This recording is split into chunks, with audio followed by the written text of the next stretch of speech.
ఇది 5 minutes తర్వాత అండి.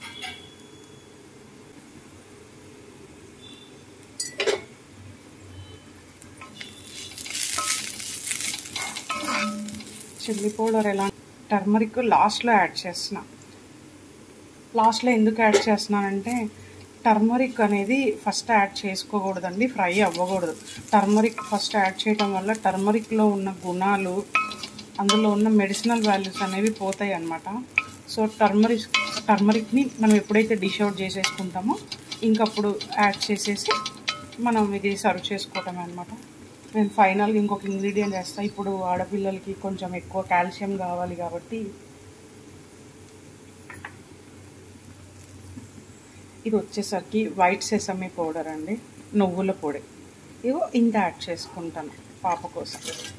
సో ఈ కర్రీ అంతా మన పాప లంచ్ బాక్స్లోకి వెళ్ళిపోతుంది.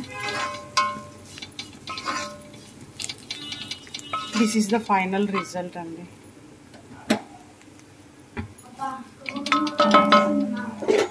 Thank you for watching. Thank you.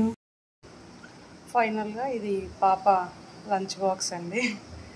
ఇది యాక్చువల్లీ నేను సాంబార్ కూడా చేశాను. సాంబార్ అంటారో పప్పుచారు అంటారో తెలీదు, బట్ నా స్టైల్లో ఇది సాంబార్ అనమాట. వితౌట్ సాంబార్ పౌడర్తో సాంబార్ ఇదండి. ఈ స్నాక్ కోసం వచ్చేసరికి నేను ఫ్యాషన్ ఫ్రూట్ పెట్టాను, మన గార్డెన్లో వచ్చిందే. So 1 is enough. If she want more, I will add one other passion fruit.